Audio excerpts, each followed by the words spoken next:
Everyone, to another episode of Bite Marks. And joining me today is our beloved friend of the show, Miles Lovell. Say hello, Miles. Hello, nice to be here. It's good to be back. If Miles is on an episode, then that can only mean one thing. Law. We're talking about the law. Again. Last time, we talked about the Rebel Alliance, and this time we're kind of actually here to talk a little bit about the Rebel Alliance. Why don't you introduce today's topic, Miles? So today we are planning to talk about non-state actors, specifically in the context of the Command & Conquer series and NOD. Why don't you tell the viewers at home exactly what a non-state actor is?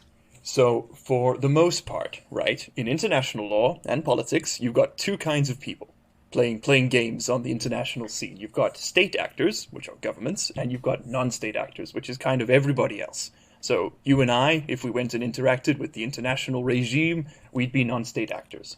The UN as an international organization is one, so is the WHO or the World Bank. Then you've got NGOs, of course, like the Red Cross and Amnesty International. And then, for the purposes of this discussion anyway, the most important by far are non-state armed groups. NSAGs, NSAGs for short. And that's a name that rolls off the tongue. NSAG, yeah. And they're particularly common these days, of course, in armed conflicts around the world. We see very few conflicts between states as such anymore. It's mostly between states and exactly. We will get into that, but getting ahead of myself. The reason why Miles brings it up is, of course, because in our world, some of the best examples of NSAGs are, I'm just going to call them non-state actors. Yeah. One of the best example of a non-state actor is, for example, Al Qaeda, a militant radical Islamic terror organization. Right? Mm-hmm. We've all seen their handiwork. You could also make the case that ISIS is, although at times they border on being a state. Sometimes they, when they're losing, don't say that in Geneva. You might not make many friends. Oh yeah, that's definitely true. But in video games, of course, you're gunning down mercenaries. You're gunning down the guys in CS:GO, the terrorists in CS:GO. Mm-hmm. You're playing baddies. Rainbow Six. But really, there is only one non-state actor group that is the most prominent, and we've all seen it because, of course, we've all seen the glorious bald face of Kane from the Command & Conquer series. Mm-hmm. So today's topic really is talking about non-state actors from the perspective of the Brotherhood of NOD, peace through power, the technology of peace, all of that stuff. Because really, when you think about it, and of course, Miles, you're free to correct me, a non-state actor is really some unholy combination of a revolutionary army, a pseudo-corporate state, and a religious sort of extremist organization. And a lot of them operate like that. Yes, that's true. So, if I may, just one interjection there. It's sure. The corporate aspect, right? That's very much something that's quite unique to NOD, actually, in a lot of ways. I think with the exception of maybe Greenpeace or sort of PETA, like those sort of eco-terrorist organizations, or that's what they get called, right? They are perhaps a bit more corporate in that they have a sort of a more corporate hierarchical structure, rather than that they have a profit motive. But most we'll get into all of that. Yeah, this is going to be a heavy episode, most guys. of them are some combination of sort of religious group and international organization. They kind of blend the line between the two. Yeah, so strap yourselves in, get yourself some snack, prepare to learn some things. Yeah. So, I'd like to start this with a quote because of course I would, and the quote is simply this: "Kane went from Yahweh's presence and lived in the land of Nod, east of Eden." If there is any, thing that more strongly associates the Brotherhood of Nod, it has to be their elusive and incredibly charismatic figure, Kane. Kane, of course, is played by the amazingly non-changing Joseph Coogan, who Ageless. is he's if anyone is Kane going to don't be crack, ageless, boy, it's let me probably tell you. Kane. So, what is the Brotherhood? Well, to understand that, we first have to take a little bit of a step back and talk about what is Command & Conquer. So Command & Conquer is in many ways one of the most important strategy games, real-time strategy games, to ever be developed. The studio, Westwood Studios, was instrumental in pioneering the genre. Of course, they developed Dune 2, one of my favorite games. But it wasn't really until they developed Command & Conquer, which was their own universe, their own work, that really RTS games would enter, sort of front and center. And in a lot of ways, the designers were very prescient, because they imagined that the world of Command & Conquer would not take place in a world largely where nation states would fight one another, but rather you'd have one large, massive, supranational organization, i.e. the GDI, or Global Defense Initiative, versus a loose confederation of interests and, cells, essentially, that would be the Brotherhood of NOD. And it's really interesting that the games kind of focus a lot on the asymmetrical nature of, the conflict. In universe, NOD is a mysterious organization, of course, that is one part religion, a la Kane, one part guerrilla insurgency, a la fighting the GDI, and one part corporation, which we'll, get into. And, as the games went on, the different aspects were leaned into a little bit more. In some of the games, it's more religious. In some of the games, it's more corporate. In some of the games, it's more revolutionary. But really, Miles, what's your experience playing Command & Conquer? I think that's a good point to start. Well, how familiar are you with the series? Let me just out myself right away and say I'm a dirty screen camping bastard. And I love the games. They're probably my favorite RTS series of all time. Close second is Battle for Middle-earth. Gotta say, that's right in there. Battle for Middle-earth 2 was a masterpiece. But the Command & Conquer Tiberium Sun was my first RTS. Even before Age of Empires, actually, and I loved it. It's my favorite genre, so I'm quite familiar. And I have a original Tiberian Sun box, and honestly, they don't make games like that anymore. I'm jealous. Oh man, and when you get the manual inside and you have all the unit details, I would read them like books. Man, I miss those days. Honestly, I wish we could go back. Honestly, it's a mystery how we didn't have girlfriends, man. Like, I just don't get it. But look at me now, Mom. But the big sell here for me, right, with these things. And weirdly enough, when I was younger, I really enjoyed playing GDI. I think I liked the sort of conventional nature of the militaries, because that sort of asymmetrical play style that NOD requires, I'm not very good at. Hence me ending up in international law, I guess, which is pretty stereotypical. But as far as my coverage of the game goes, it's a favorite for sure. I love it. It's definitely a favorite of mine. I have such fond memories of playing Tiberium Sun, and later I would go back and play the original one, which is good in its own right. But I feel like Tiberium Sun is really the apex of what Command & Conquer is really about. It's fantastic. And of course, the series would go downhill, from there because of EA's and its meddling. Watch any of our other episodes to hear us complain more about EA. But I think the first thing that I think is maybe something that we should talk about is basically asymmetrical warfare. So, for viewers at home who don't know, one of the reasons why warfare in Command & Conquer is asymmetrical. And again, the people who made this game were very prescient, because they made this series, in the early to late 90s, and this was before the War on Terror, this was before 9/11, and these people were like, oh yeah, in the future that's what war will look like. In wars with nation states, that's out of the picture. So basically the problem is, and feel free to jump in, the world is infested with Tiberium, and that makes it really difficult for nation states to exist, because Tiberium respects no borders, right? Mm-hmm. If you live in a country that's polluted with Tiberium, and most of the world is, your government is kind of not going to really be able to manage itself. Most of the governments of the world kind of collapsed. And interestingly enough, and here's where I would like you to jump in, the UN's security mandate kind of grew into its own government and created GDI in a way. Yes. And resisting them, of course, would be NOD, who operate in basically what we would consider to be the developing world, in the Tiberium-infested, polluted yellow zones, where human life is very fragile, central governments don't really exist anymore, people are surviving, Most of the GDI's population lives in blue zones, which are paradisical, in contrast. They're kind of like the first world. They're pollution-free, or at least for the most part. Mm. They have hugely better technology and resources, and it's no wonder then that GDI's army consists of like tanks, heavy infantry, aircraft, Sonic weapons, nonsense. sonic like weapons, Yeah. space station, they've got a laser, they've got orbital satellites. So in a lot of ways, NOD has no choice but to fight them asymmetrically. Why don't you speak about that a bit? Yeah. So let's start at the first sort of major point you made there, which is kind of how the UNSC, the Security Council of the UN, grew into becoming the GDI, right?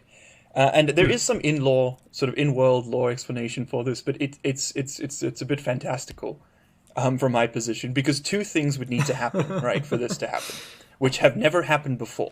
Doesn't mean they can't. It just means that they would be unprecedented. If a green meteor lands in the Tiber River, things change. Yeah, for sure. But I think right off the bat we can sort of talk about the first thing that would need to happen, rather, is that the UN Constitution, the Charter of the UN, would need to be amended, which has never happened before. But that's sort of a minor technicality, right, that would need to occur. The big one really is that the states that make up the UNSC would have to agree to consolidate their forces. Because the UN is first and foremost a political body. The governments of the world sit together and decide what they're going to do. And the UNSC is... Yeah, and they do nothing, yeah. And the UNSC is probably the most slow-moving sort of behemoth of the entire lot. Because they're... For those of you who don't know, the United Nations Security Council. Yes, sorry, right. Yeah. Which is made up, well, let's go over this quickly. It's got two components, right, which is why it makes it so slow. You've got the 5 permanent members who were the victors of World War II. You've got America. The big guys. Yeah, exactly. America, the UK, France, Russia, well, then the Soviet Union, now Russia, and China.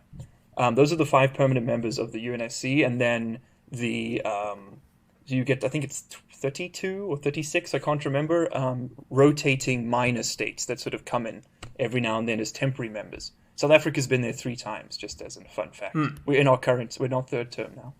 And basically what happens in this is whenever there's a crisis around the world, the UNSC has to decide how to react. And it's a political vote. So all of the states get a vote, right? And only with the majority pass does the UN do anything. But any of those 5 permanent members can veto that vote at any time. So let's say... Oh boy. Exactly. So let's say Russia decides that they're just going to go and nuke Afghanistan, just for funsies, right? And the rest of the world is like, what the hell are you doing? We need to deploy peacekeepers. We've got to secure the situation. We've got to aid people. Russia can just be like, nah, veto. And then the entire organization stops.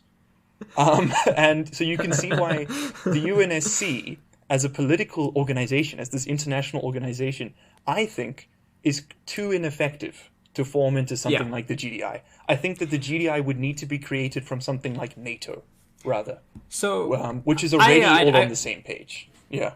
I kind of want to jump in a little bit with some deep lore here. So there is the origins of the UN of the GDI, the Global Defense Initiative, is a little bit murky, a little bit in the universe. So that kind of doesn't really matter necessarily how it forms.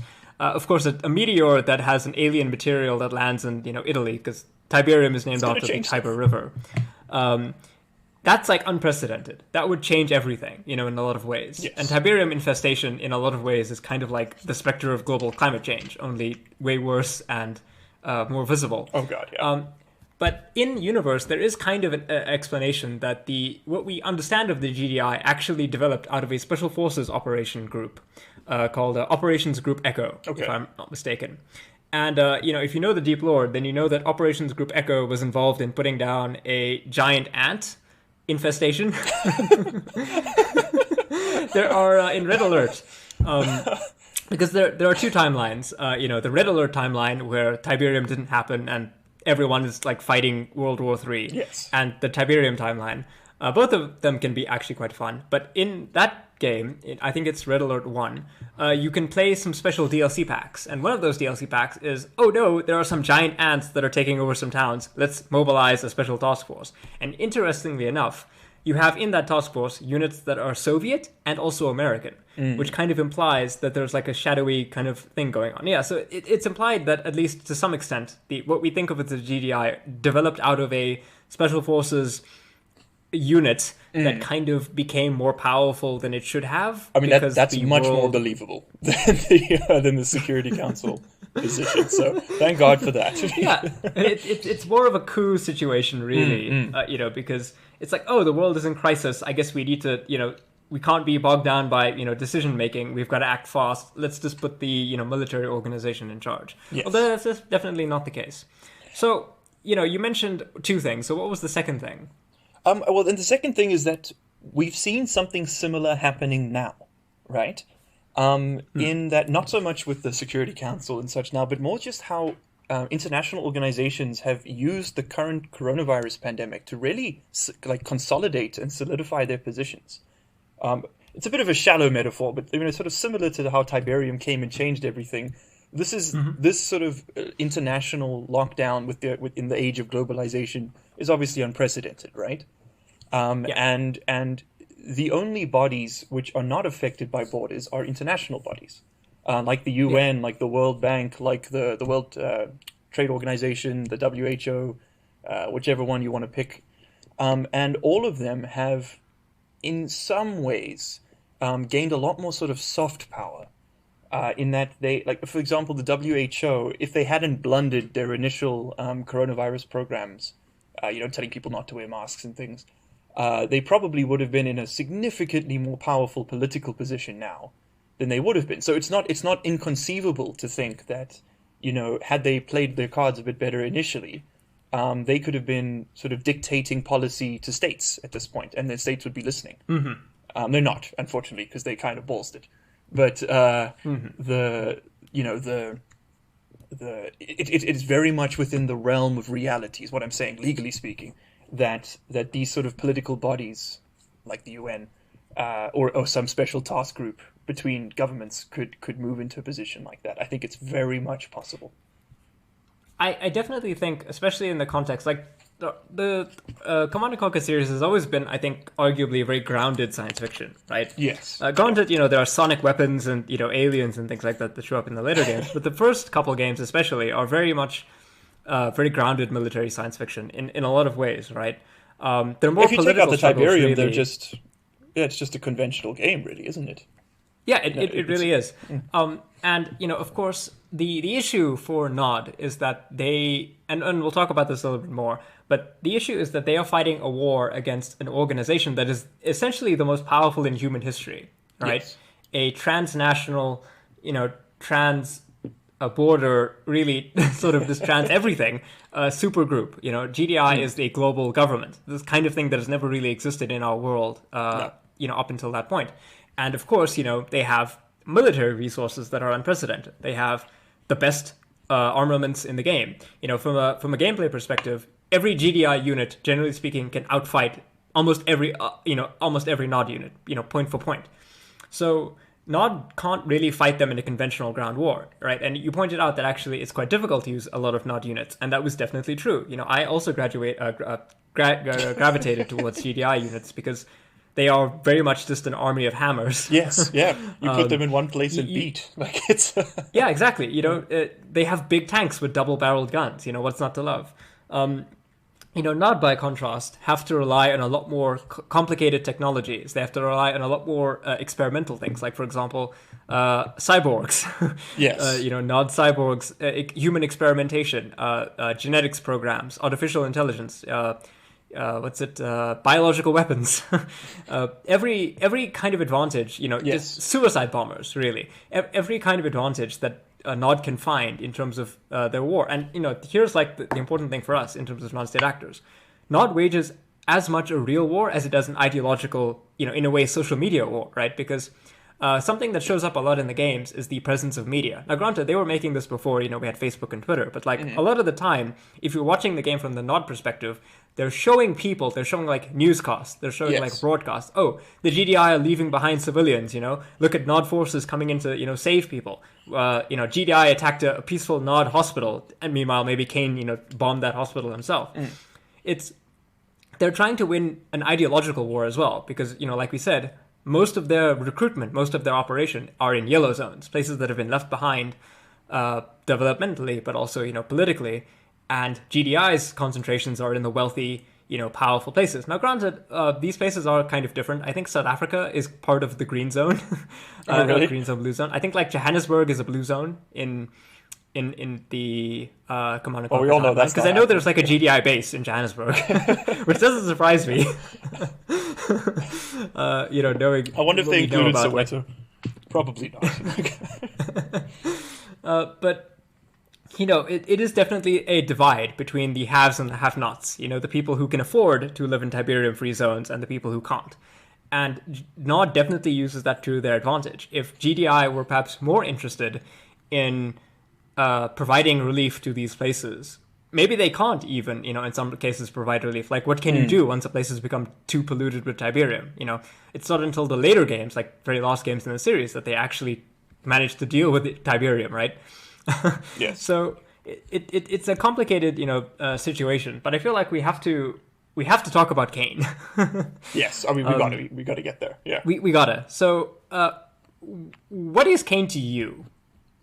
So he's sort of equal parts enigmatic cult leader, right? Of like the sort of cult of personalities built around himself, sort of playboy evangelist, and I would hesitate to say rebel leader because it's sort of a bit amorphous whether or not he's actually fighting a rebellion or just fighting for the sake of his religious cause. And whether or not that religious cause is even legitimate is debatable, right? Of course, we have to talk about that. Yes, yeah. But to me he stands out as a surprisingly one-dimensional character for all of his traits, right? When you get down to it, he has one goal, which is to make sure he doesn't die. And even he fails at that a few times, if I remember correctly.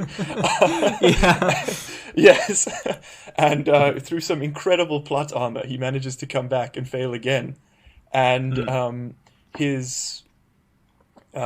think that, so while I find Kane himself to be very interesting, I don't find him particularly engaging, but NOD as a concept is fascinating to me. What do you think about it? So Kane is an enigma, right? On the one hand, he's Elon Musk. I think it's more like on the other hand, he's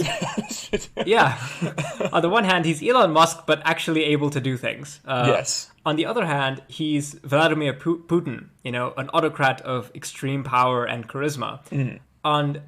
On the third hand, he is someone like Kenneth Copeland, a televangelist who almost looks like a demon.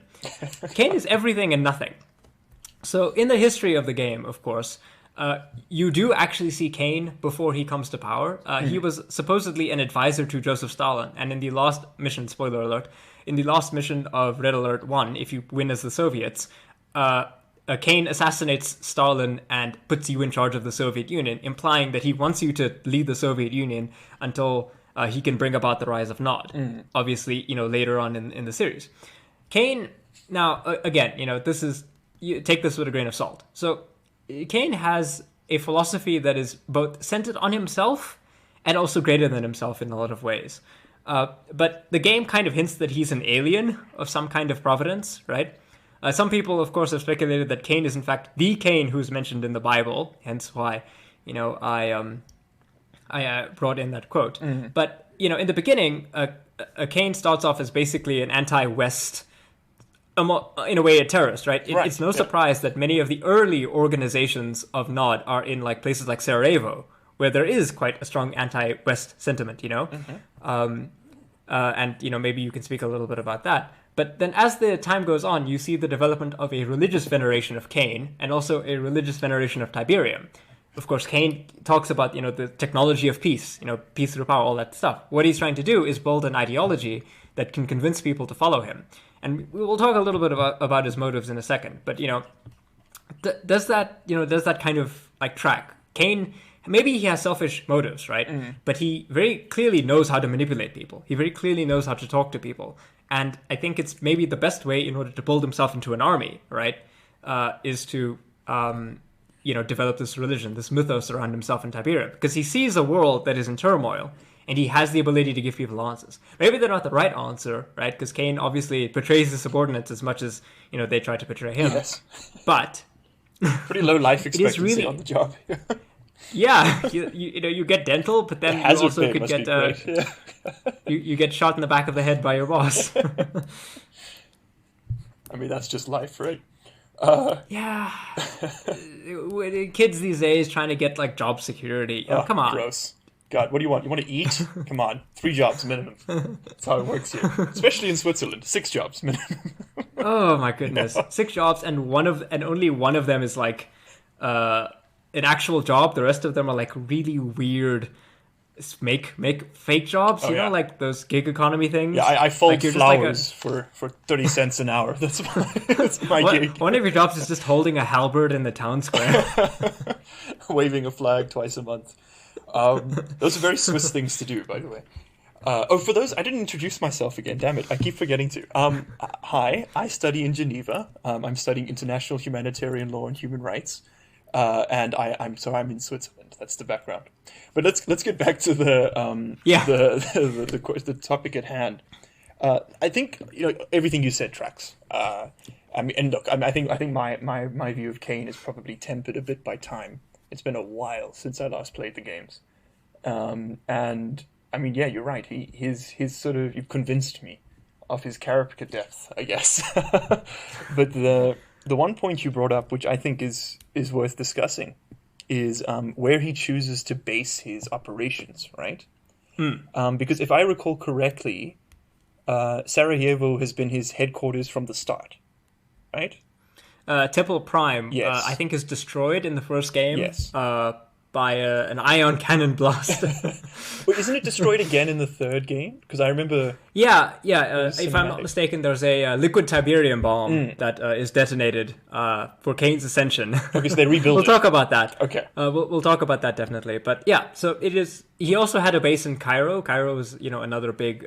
Actually, Africa actually quite features fairly heavily does, yeah. in sort of Kane's. I remember the Cairo mission. That plans. was a cool one. Yeah. Anyway. Yeah, the pyramid with lasers. But his choice of location is fantastic. So Sarajevo, for those of you who don't know, was in a former Soviet state. So obviously there's a lot of anti-West sentiment baked into the concrete there.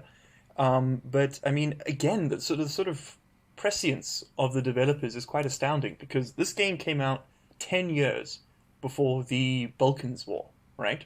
When the former Yugoslavia collapsed in on itself. That mess. Yeah, that was it's still raging today. It's not raging, but it is still a problem region. Yeah. For the most part, the atrocities have ended, and the genocide has been sort of tried and prosecuted. Interestingly, hopefully. Yeah. Well, yeah. With limited success in some cases, unfortunately. But the worst guy of them all, Tadic, was locked up. So at least there's that. He was the leader of the Bosnian genocide. But the sort of what I was getting at there more was the NOD sort of represents in a lot of ways the global climate, depending on the game that comes out, right? Because as you said initially, it's a much more conventional war. It's sort of NOD are these kind of ragtag rebels who they've got a few toys to play with, but really they win by swarm and numbers and guerrilla tactics. And in the 90s, and before the 90s, sort of from the 60s to the late 80s, wars of liberation from colonial dominance were the norm, right? That was the war of the era. Sort of World War II was the last major conflict between states that wasn't just America fighting somebody else or Russia fighting somebody else. And so, wars between states and rebellion and rebel groups, NSAs within their own territory, became the norm. And so that's sort of what we see in the first game. That's kind of what NOD is, isn't it? There's GDI and they're an international global group, but the sort of the imagery is much closer to being sort of a war of liberation than it is to being a war of terror. But then But then the later games that changes. It becomes significant. I mean, with his liquid hydrogen or liquid Tiberium bomb, Kane moves into a much more like a terrorist role, because now, of course, the US is fighting Al Qaeda and Taliban and things in Afghanistan, and so that's what's in people's minds when they're developing these stories. They're an interesting paradigm. It's it's definitely worth mentioning that the parallels to climate change and Yes. Tiberium definitely can't go ignored. Tiberium is a climate disaster in infinitely more ways than the one that we're facing, but at the same time, it's very realistic to see that actually most of the people, most of the nations, kind of don't really have a global response, and it's kind of messed up. But Yeah, that's terrifying. but Don't even get me into it. yeah, I'm doing refugee law right now, and we are not ready at all for climate refugees. yeah, Like, not in the yeah, slightest. Like, it's not good. Life is pretty good in a blue zone, not so good about living Yeah. in a yellow zone. Yeah. Everywhere's about to get pretty yellow. That's what I'll say. Yeah, that's in some places will probably even be red, but it's interesting to note in the first game, as you mentioned, there's kind of an escalation, right? In the first game, there is a little bit of parity in some respects to NOD and GDI. Both sides have tanks. Yeah. Granted, the NOD tanks are like second generation or smaller, lighter, stuff like that. But then moving onwards, then from every game after, it's like, nope, you don't really have a tank. You have a Scorpion that shoots a laser. Exactly. Or Or you like have militia a rocket, that blow a themselves up. motorcycle that fires rockets that home in on their target. It's Yeah. Not is very asymmetrical in its design as well. You've got very cheap, sacrificial people who are probably brainwashed, Yes. right, into being suicide bombers. And then on the top end of the scale, you have like super soldier cyborg commanders who can shoot lasers out of their arms and stuff like that. I did want to say, right, it's interesting that you mentioned Wars of Liberation, right, because I wouldn't be a leftist if I didn't admit that, yeah, actually kind of maybe not a little bit have a point. In the sense that the organization that is GDI largely it protects a hegemonic order of the world. Oh, it entirely that, protects yes, it. It relies sure, on it. it stands for stability, right? And in some cases, survival. But it definitely protects some nations over others. And even though the GDI is supranational, it still largely does serve many of the same national. It's no surprise that the U.S. is one of the biggest members of GDI, right? Yeah. That U.S. Army bases, U.S. personnel make up like the majority of the people that we see. So, not do have a point, but they have they have a point in the sense that like, oh yeah, ISIS is right that the U.S. are an imperialist power, but like they're not right about everything else. Yeah, exactly. And that's a difficult point, right? So I recently wrote a paper discussing exactly this.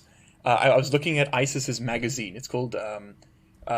They have a magazine. They have a. Oh yes. So if you go onto for any CIA agents listening, I promise I'm not intentionally spreading ISIS's magazine. Okay, I'm spreading information. If you go onto the clarionproject.org, you can download all of them there. It's called Dabiq is the name, which I think it translates to the word. I'm not sure. But basically, ISIS publishes a magazine, or they published, they're now gone, obviously.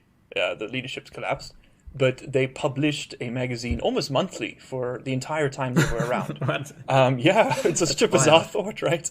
But the thing is, it's chock full, like to the brim of, and it's really high production quality as well. That's what's astounding. It's not like some dude with MS Paint. It looks like GQ.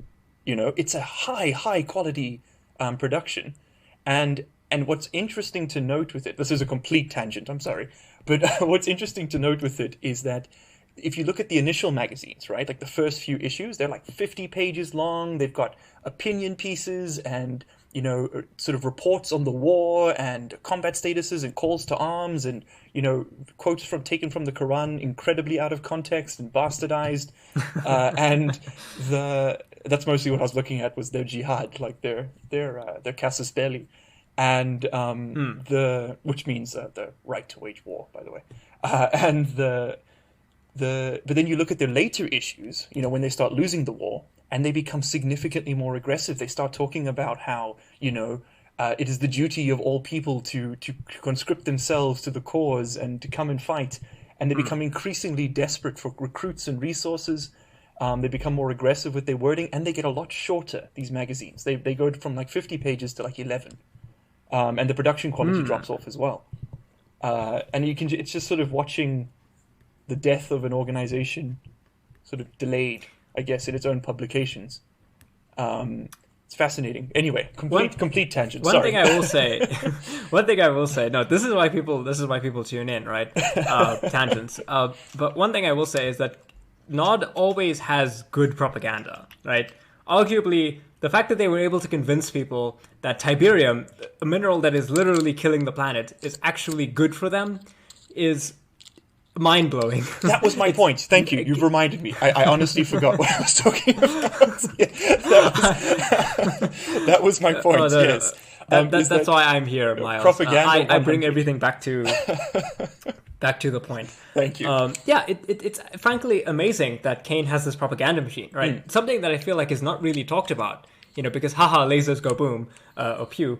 It's actually the fact that they not consistently loses, right? For the most part, they don't win. Even if you play as them, they don't, generally speaking, tend to do much. They don't overturn GDI, right? GDI, I think, canonically wins. But every single time they lose, they still manage to survive. They still manage to come back. They still manage to convince people, hey, this is what you should do. And Kane, is a master of propaganda. And, I think this is a good segue into the Brotherhood of NOD as a corporation, right? So something that you mentioned that I found very interesting is that, of course, most of these non-state actor groups don't really function as corporations. But the interesting thing about NOD is that actually, in a lot of ways, it really does kind of function like a corporation. Like, for example, NOD has large-scale control of financial markets, right? Many, banking institutions launder their money for NOD, right? That's one aspect. But just more generally speaking, what is NOD's structure if not a very corporate hierarchy, with Kane as the CEO? Well, I mean, corporations are structured in the same way that governments are, in the same way that feudal hierarchies are, in that you have a pyramid that faces very much upwards. So I think, just to say that their hierarchy is inherently corporate is a bit of an oversimplification. Okay, well, hear me out, right? Yeah, okay, so here's my pitch. So throughout the entire series of games, what we see, because if you play as the NOD faction, you basically play as an unnamed commander. Oh, you're just the random new guy? Oh, what happened to the last guy? Oh, he was killed in a coup or whatever. But what you see, generally speaking, is that Kane is a very detached leader, right? He's sitting at the top. He's doing his own thing. He has these weird, plans that he's trying to communicate to people. And he is surrounded by an army of sycophants and essentially middle managers. Yeah. Who spend the majority of the game trying to please him desperately, but don't ever actually really have an understanding of what it is that he wants. And so, there's this disconnection between, oh, Kane is the CEO, but then all of these NOD commanders are middle managers, and what do? They jostle with each other for, his favor to get promoted. They try to kill each other if they can. And then you just have a legion of, lowly grunt workers who are basically abused and used as, the system needs it to. I think the fact that they have such a strong PR campaign, the fact that, I really do, feel like a lot of the NOD commanders act like middle managers in a large corporation. It really inclines me to this idea that NOD is, in a lot of ways, a lot more corporate than you might imagine, and that's not just because they do a bunch of corporate stuff in the context of the game, they fund research and whatever. Yeah. It's the way that the characters relate to one another, right? Because the government is at least stable, even even dictatorial regimes are at least to some degree stable inside their own hierarchy. Maybe there's some room around the edge cases. But if I think of something where you've got this pyramidal structure that is unstable, I think of a corporation. Okay. What do you think about that? No, listen, you make a good point, because I was going to say that, if we're talking about them in that framework, then we might as well just agree that corporations are basically just dictatorships, because they have a similar structure. They are. But you're they definitely are. You've cut my argument right off at the base there, which is, you're right, it is unstructured, which is, I think that's probably what categorizes corporations so differently, is that the competition is so extreme and people are ultimately replaceable. Which you don't really get with dictatorships. You do sort of with governments, but to a lesser degree. in corporations. But throughout the Command and Conquer games, GDI do suffer like a number of major losses. Like their space station gets blown up with like all of their leaders, but they just elect new ones, and GDI just goes on. It doesn't like the Secretary of Trade or something become it's the Secretary of Commerce. I think that becomes the Undersecretary, the president or whatever. Yeah. It's played by Billy D. Williams, if I'm not mistaken. That is such a common trope in sci-fi. Right? Like, it's just, I mean, it happens in Battlestar Galactica, it happens in The Expanse, spoilers, sorry. It happens in this. I can't think of a single government-spanning sci-fi which doesn't at some point just go, hey, let's kill everybody and make some idiot in charge. And that's nice plot armor to just go and make them fail suddenly. You know? However, GDI doesn't collapse. No, the minute Kane is out of the picture, all of the NOD factions immediately collapse, right? They immediately collapse. There's immediately a struggle. There's no rigidity. And so to me, you know, that just, in part, you know, it's not a full-on corporation, right? It's not a full-on, but it's the way that Kane enforces like a social Darwinism in a way, right? Amongst his, it's like he's like sitting there at the top going like, yes, fight each other. The strongest will rise to the top, and then I'll kill that person because I'm duplicitous. Yes, you know, that kind of thing. It really reminds me of a lot of caricatures of like the way that people describe like EA works, you know. Big bad. EA bad boys, yeah. But you know, you mentioned that a lot of. Why do you think? Let me ask you this because I think it's important. Yeah. Why do you think that that there is kind of this distance between this idea of the corporation and, of course, the non-state actor, right? Because, you know, like a lot of corporations, like would you call the Dutch East India Company a non-state actor, or is it more of a government in and of itself? Because it was a corporation that did a lot of the stuff that, you know, something like NOD might do. Yes, no, it's a fantastic question, and it's one of those things that's very hotly debated in the international Someone could get a paper out of this. Bro, there have been about 6,000 papers written on this already. And it's exactly that. It's what do we do with corporations? Because, you know, the Dutch East India Company, of course, is quite interesting in that it had territory, which very few corporate entities in history have ever had. They own property, but they've never had territory. You know, that's very much an army. That's very much a state thing. And so what a lot of sort of academics do, and I've read papers on this, obviously, as part of my course. What a lot of academics do is they like to just sort of play the easy card, and they just kind of throw them out as an outlier, you know. The Dutch East India Company existed, and it was a one-off thing, and we're done. But it's not really true, because it's happening again now. I mean, Amazon, I'm going to say this, and I might have to say it, I hope you're sitting down, all right? Amazon just tried to buy Cyprus. Okay, and the government of Cyprus is legitimately considering the offer. What? Yeah, really? It is insane. It is unprecedented, and it is terrifying. Guys, please subscribe to Bite Marks so that we can bring you more of these hot takes, and I can get Miles to come on for like a lot more of these. Oh my goodness! Insider knowledge. Buy Amazon stocks, I guess, if you're into that.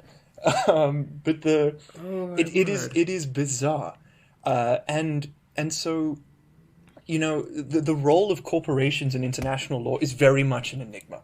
So right now they occupy this like liminal space between being a non-state actor, which we can kind of recognize. Like I said, there were some categories before, right? You've got the armed groups, you've got the international organizations, you've got the NGOs, and then some people think you've got companies. Most people think you don't.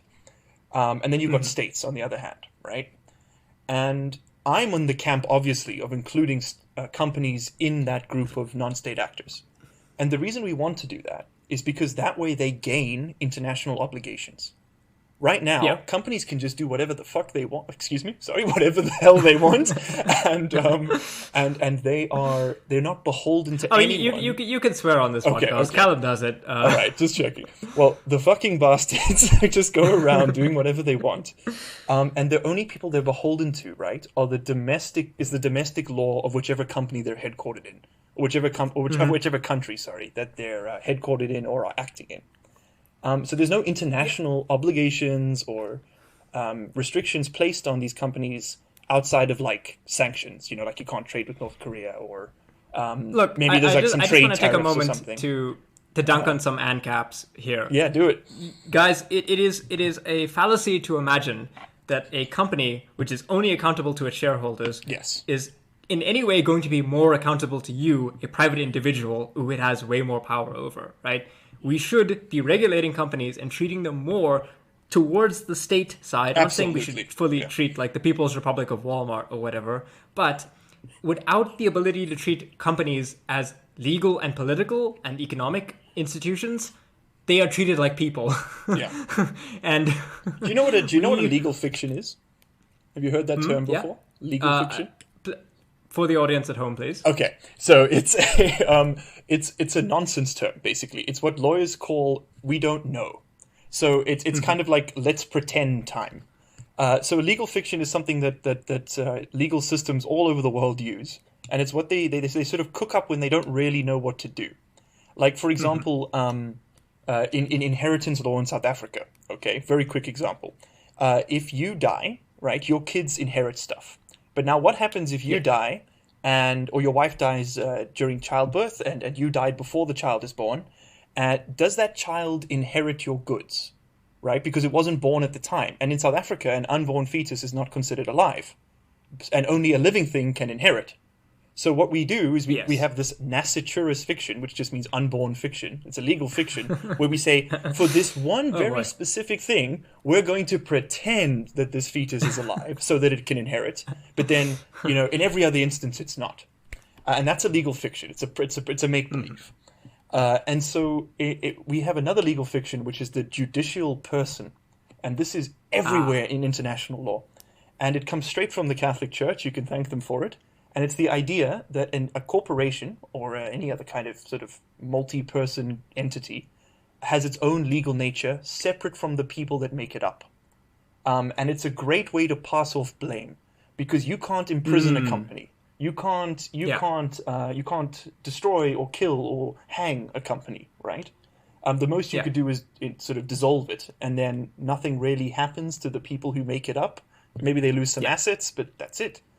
And so judicial personhood is something that these companies have been fighting for decades now to avoid on the international scene. Yeah, because they don't want obligations. Them accountable. Exactly. Because while it's like I said, it's a great way to avoid responsibility, but it does also come with burdens. Because if you're a legal subject, then hey, you're subject to law.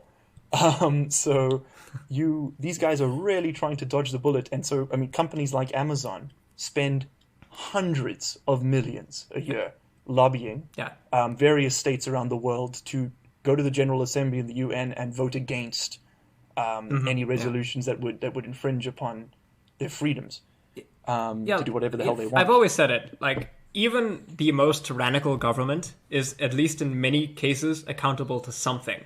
But a tyrannical government is subject to its people because they can, in some cases, do a revolution. Yes. And, overthrow the dictator and remove the government. And there will be consequences, right, when there's regime change. But a corporation has none of that. No. Amazon could dissolve tomorrow, and all the damage that it would have done to the world will never be accounted for. Yes. Right? We'll just poof, as if it never existed. Precisely. And we should... again, maybe this is another way in which I think NOD is kind of more of a corporation, really, because they're never held accountable for anything. Even in the context of the game, right? You never really see the sense that, we're going to, catch Kane and put him in the Hague. Yeah, there's no trial. We're going to kill Kane. There's no trial. You blow up the temple, and then everyone is like, well, I guess that's NOD. Let's go back to the blue zones or whatever. Which I'd like to point out is almost proof that this was written by a North American developer, because that's very much a North American approach, is just to murder. I'm including Canada in there too. Sorry, Canada. Oh, yeah. Guys, Canada is not the nice apartment over the meth lab that is the America. It is where they cut the meth. Basically, yes. It's the lab. So the last thing that I want to talk about, right? Because we've talked about NOD as a revolutionary army, right? Have we? From its origins as, we're going to participate in these struggles, in Africa, in Eastern Europe, etc., etc. Maybe the collapse of the Soviet Union is in there. We've talked about NOD as a corporation. But I think the most interesting thing, especially to our viewers, is NOD as a religion. right? So how much do you know about the Nod religion exactly? I think for the viewers at home, it's my turn to say that. All right. Yeah. So not much. It's not as if they have an official Bible, right? But it seems to be that if you watch a lot of the material, and I did do a lot of wiki reading for this. Good stuff. It seems that the mythology essentially is based around Kane. Kane is a prophet who preaches a singular gospel. Well, two sort of tenets. The first is, trust me, I'm right. I will steer you on the way. But the second one is that Tiberium is the key to the evolution of humanity. That human evolution was being stalled, that the GDI are counter-revolutionary, arch-conservatives, to borrow a phrase from Zizek, that they are holding back human progress. And that what we need to do is we need to embrace Tiberium, because if we do that, it will unlock human potential and it will liberate us from all of our problems as a species, right? There's a very specific reason why Kane uses the phrase, the technology of peace. What Kane is trying to propose, of course, is that there is some kind of like post-utopian project that could be achievable for humanity if we all just believed in the gospel of Kane, right? That we need to use Tiberium, that we need to ally ourselves to the Brotherhood. And, I will talk about this, like, Kane is very, very good at developing his religion, right? Or his philosophy, in a sense, because, like, they borrow from a lot of iconography, right? They borrow from many different cultures, right? Nod has this amazing ability to assimilate different religions and practices. Like, for example, in some of the games, you will see mosques that have the flag of Nod, right? Where would you see in another game a mosque fly the flag of Nod, right? That's insane. Because why? Because Kane is like, yeah, sure. Islam, that's great. Let's incorporate, let's incorporate elements of Islam into, got the foundation. Nod. Yeah. And also Christianity, right? Kane, of course, is the biblical reference to, the Bible. But what does Kane, of course, see himself as? He sees himself as a prophet. He sees himself as a Messiah. That's why Kane is often referred to as the Messiah. He's the Messiah for humanity, right? And a lot of the times, when Kane dies, it's the resurrection of Kane. Kane was struck down, but he was, revived. Maybe because he wasn't really dead, or maybe because they used cyborg technology or whatever, to fix him. And it's really interesting that Kane develops this mythology around himself, but he never really shares whether or not he actually believes in it. The interesting thing is, right, have you seen... Oh boy, this is probably going to get me cancelled, but have you played Tiberium Twilight? The mobile game? No, that's Tiberium Rivals. Oh god, there's more. Wait, Tiberium Twilight, was that the fourth one? It's basically at the tail end of the series, yes, right? Where Kane does his final... and I regretted within about 24 seconds of buying it. I regretted it. So, yeah. It's not, I'm going to say this. I like Tiberium Rivals more than I like Tiberium Twilight. I'm just going to put that one out there. So in the final game, for spoilers for anyone who is going to play it, please don't. Guys, please. Just the series ends at Command & Conquer 3. Yeah, just take a nap instead. Leave it. It's better for you. Yeah, just take a nap. Have a carrot. Just do something else. So basically what it's revealed is that Kane is actually an alien. He's been an alien this entire time. God. And what he's trying to do is ascension is literally to cross dimensions. Kane is an alien that was stranded on Earth millennia ago. He's been stranded on Earth since the dawn of our species, essentially. And he's been plotting behind the scenes to get society to advance enough in technology so that he can do something that will get him back home. Right? And this entire plan, the war against GDI, Nod, the Tiberium bomb, all of it, it was just a plot to develop the technology to literally ascend, to go back home. It's an ET plot. It hurts, man.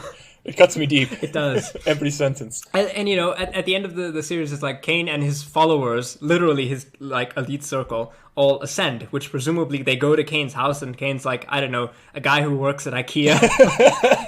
That is paradise. Fair enough. And he got lost. He just got lost on Earth, and he's just been chilling for thousands of years while humanity is and then Kane goes back and is like, oh, so you're not the leader of the civilization? No, dude, I just work at IKEA.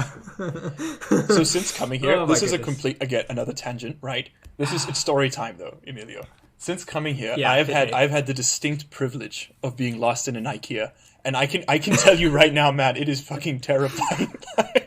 I think I was walking around pillows for about 40 minutes before I realized I hadn't eaten that day. And I was like, oh God.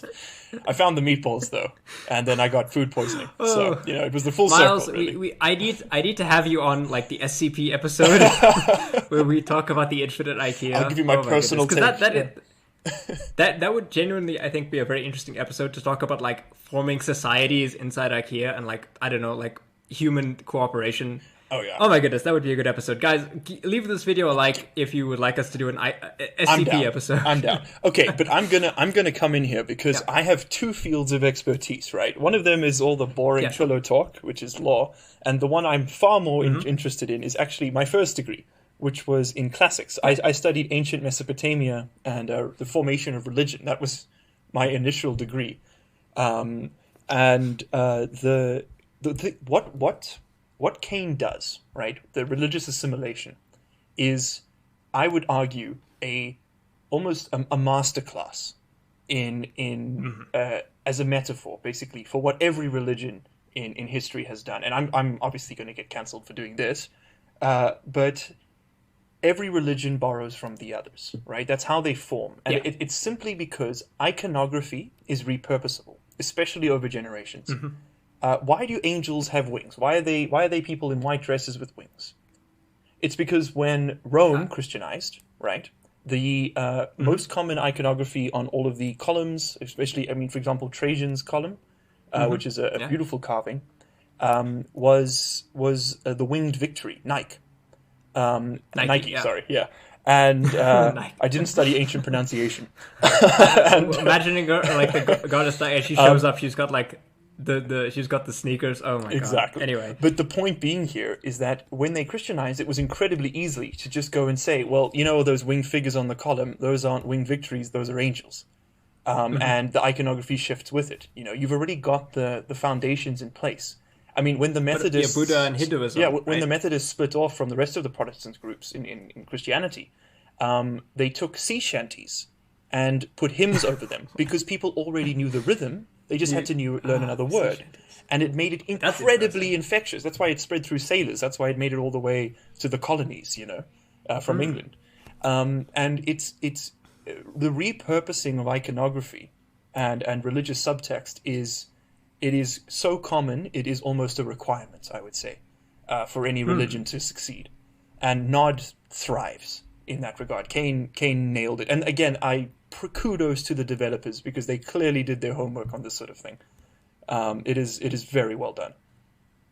What was the second thing? I forgot. I talk too much, man. Okay. Well, maybe I could pick it up. I agree. NOD definitely borrows religious iconography, right? You just look at their symbols, right? A scorpion, in a triangle, red, black. They do that whole Hugo Boss thing where they have really cool uniforms. Yes. Yeah. But the other thing to note, right, is like there are religious conflicts in NOD. Like for example, even though they preach this idea that Tiberium is the future, NOD is very, very, very, in a way, racist to mutants. Not that GDI are all the best at mutants as well, but like it's very clear that NOD hate mutants and they despise humans who they view as quote unquote corrupted, even though they preach literally, Tiberium as like a savior for humanity. There are religious conflicts. There is a formation of something called the Black Hand, which of course is implied to be the Black Hand, that were involved in the assassination of Archduke. It all connects together, guys. Time is one big closed loop. Especially this year. There's like a religious conflict. But it's clear to me, I think here's like the most important part. It's clear to me that Kane understands that religion is not just ideas. It's not just, doctrines. It's also, in a way, relief, right? Because the reason why I think that NOD is very religious, whereas GDI is very, almost in a way, atheistic, right? Because no person in GDI really seems to be very religious. I think they're more secular really talk about it. rather than atheist. Yeah, they're very secular. Yeah. They do very pray secular, a lot in the third game. So. I think the reason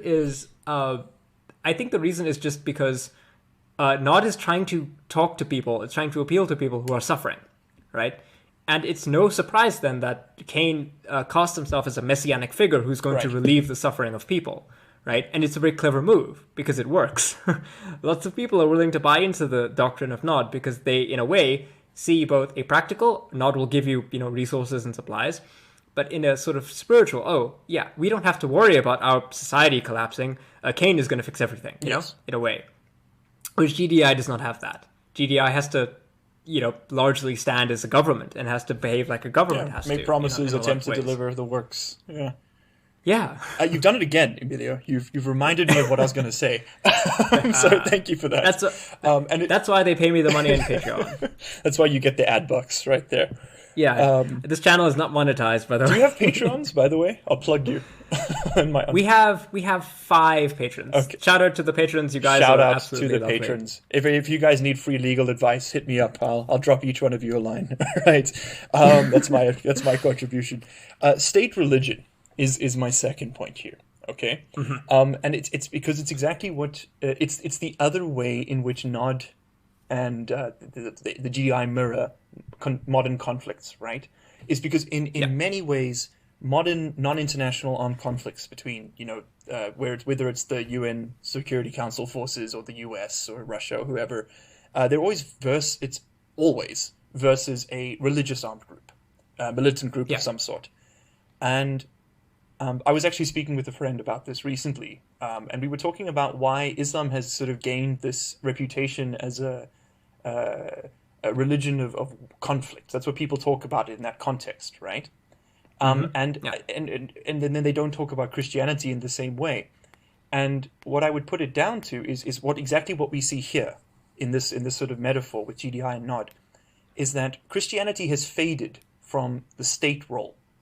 In the same way that GDI is secular, all major developed states these days are secular. Well, at least, the US is definitely edging on a personality cult at the moment, but for the most part, it pretends to be. At least. It has a veneer of secular. Yes. On paper, they are secular governments, whereas in all of the countries where conflict is currently occurring in the world, they are for the majority Islamic states, as in Muslim majority states, and Islam is a state religion in each of them, and Islam and Islamic law, which is of course divinely informed, it plays a role in that state's domestic law and legislature, and that filters into society and everything.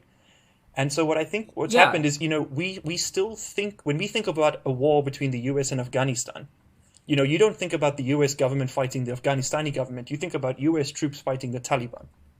And the Taliban represent a religion. And when you think about the Taliban, you're thinking about it in the context of a religion. Whereas when you think about the US, you're thinking about it in the context of a government. And so I think it's really interesting, right? Because states need ideologies, right? Mm-hmm. But many modern states have found that religion is kind of actually not that good as an ideology. It's too what's the word? Volatile, right? It's too easy. It's too fractionable, as we saw with Nod. Again, it's a fantastic. It really is. It is a masterclass in writing a belief system for a game. Sorry, I'm in awe. Yeah, exactly. Religion is too fractional, right? Kane, without Kane to lead, literally Nod can't get anything done, right? Yeah. Whereas GDI can lose most of their senior personnel and they can still operate, the world government. And also, religion is entirely interpretive, right? I mean, you have a base text, and everyone draws sort of the divine meaning from it, from their own personal context. So it changes from state to state, from person to person, from organization to organization. Whereas with economic ideologies or political ideologies, you could have a GDI charter, and everyone can just follow the charter, right? Most states have found, just generally speaking, that state religions are useful, right? Because let's be real, Christianity was a state religion for most of Europe. And it was also the reason for war, very useful. For half of the wars that Europe fought. So, it was super useful, right? Let's not pretend that Christianity was never used in the same way that Islam is used today. Mm-hmm. And were the Middle East more stable, we would have kind of seen something like with Iran, with Iran gradually but slowly moving towards a secular society and leaving religion as a personal thing, but not really a state thing. Yes. And that would have totally happened, right? There was nothing inherent to any religion that would have. It's literally material conditions, Absolutely. right? Yeah. If the Middle East were more stable, then it would have developed in the way that it did. Yeah. And look, I don't think it's. Let's not say here that democratic governance is the ultimate conclusion of any developing state, but I think it's more that secular governance is sort of the logical progression of any organized society. In the end. There has to be ultimately, and I'm fairly suspicious of most, if not all, religions, simply because I'm worried about the way that people think about superstition, right? I'm very deeply worried by people's ability to believe things if they're already willing to take a lot of claims without a lot of evidence. If you're willing to believe certain things about religions, right, then you are more likely to believe other things. It's no surprise that a great deal of the anti-vax movement is intimately connected with the Christian evangelical movement, right? Because it's just the way that belief works. If you're primed to believe one thing, maybe you'll believe another.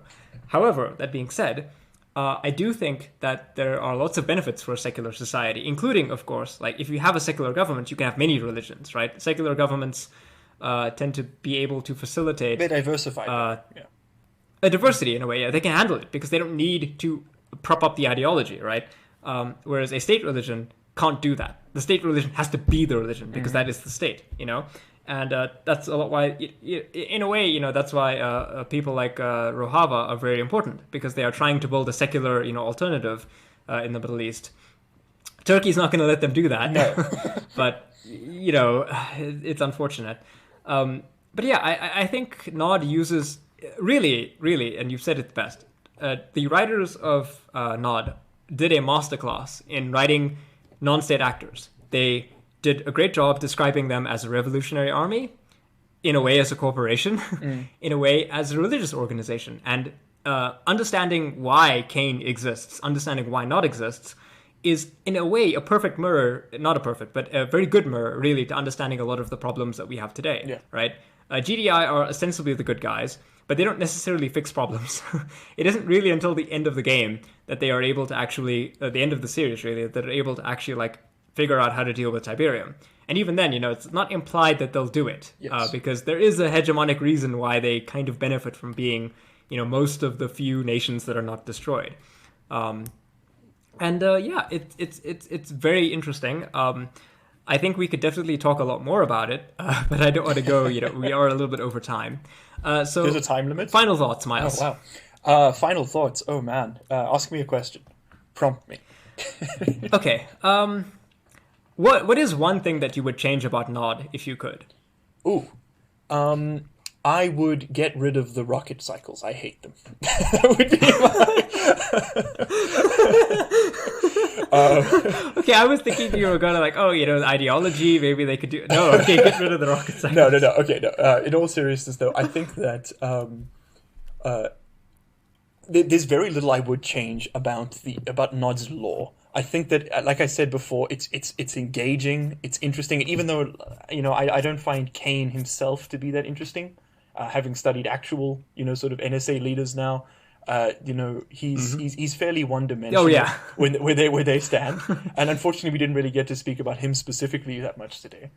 But I think that NOD as such, as the organization, is fantastic. I think it's really well done.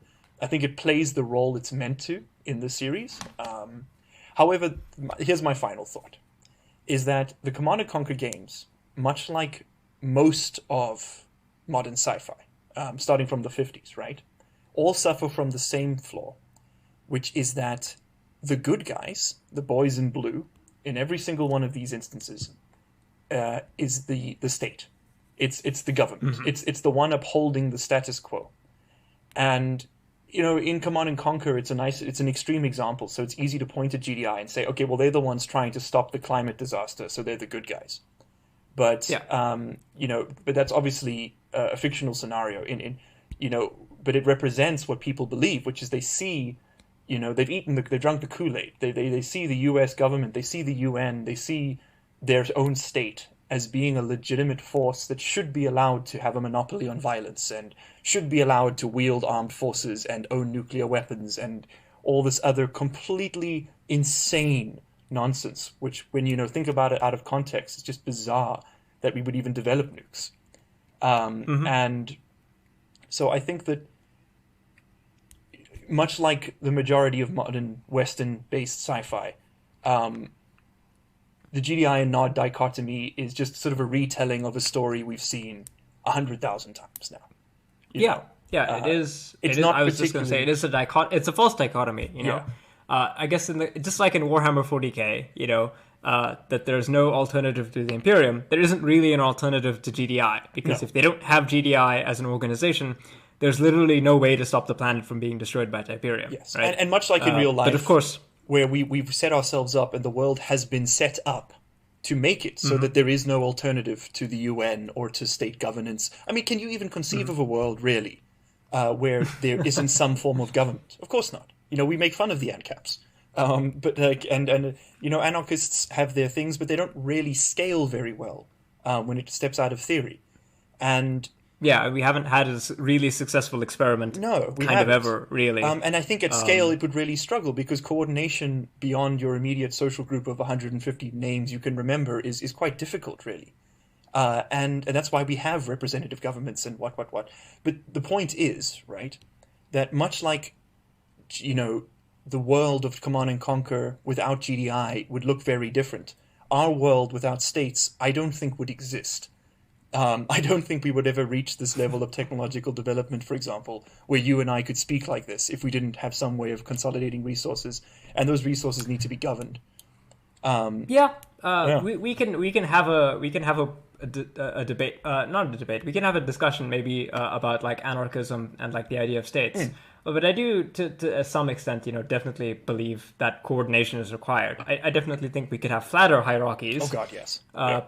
But maybe eventually, actually, you know what? I will have you on to talk about a anarcho-syndicalist government in another video game at some point, in a very similar situation. We could have that debate about anarchism then. That has a whole tree for but we have to end this. My final closing thought will be, NOD should have had more to do with Cabal.